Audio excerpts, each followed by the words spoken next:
Workers' compensation.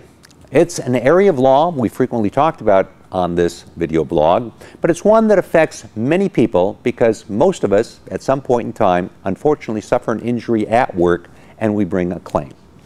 Well, that brings us to this week's case. It involves a woman in Oregon, and she worked for JCPenney's. She suffered a fall at home as a result of her dog scurrying out in front of her. She fell, she broke a wrist. She said, "This is workers' compensation." JCPenney said, "You gotta be kidding me. This is not a work comp claim. You're at home, you fall over your own dog. This is not a workers' compensation claim." Well, she said it is, and through her attorney she appealed it, and the facts fully came out. And what the facts revealed was that she worked as a custom decorator for JCPenney's. Much of her work involved going to homes of customers, showing them samples of drapery, wallpaper, various other things, and helping them decorate their home.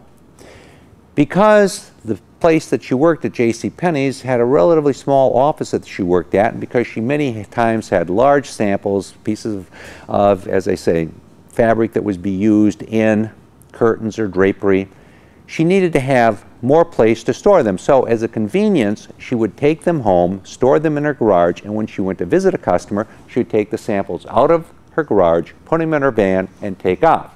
Well, unfortunately, the one day that she was doing this, she was in the garage removing the samples, little dog ran out, she tripped over the dog, fell, broke her wrist.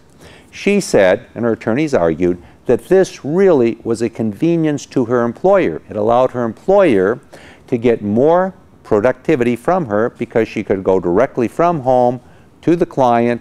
She would be able to store all these relatively large samples at home, and she'd still be able to take them with her. And there wasn't sufficient room at work to do this.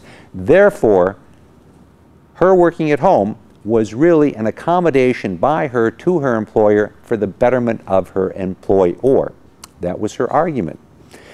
JCPenney's on the other side said, no, we didn't require that she work at home. We didn't provide that she needed to work at home. That was at her discretion. She did that as a convenience to her. Well, it went up on appeal in Oregon. That's where the case arose. Went up on appeal in Oregon. And there, the appellate court said, you know what? She was doing this as an accommodation to her employer, to JCPenney's.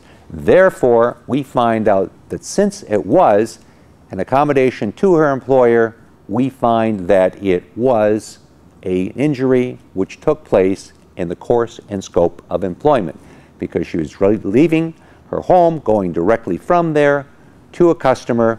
Therefore, it was part of her job activities. It's in the course and scope of employment, and she's covered under workers' compensation.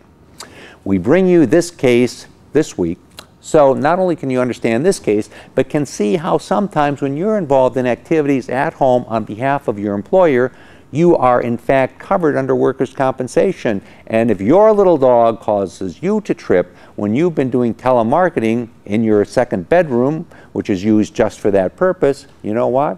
You might be covered under workers' compensation. Now, it varies from state to state, but in fact, if you're doing work on behalf of an employer, even though you may be at home, you are covered by workers' compensation. Bring you these cases every week so you know how the law works, so you can make the law work for you. I'm David Allen.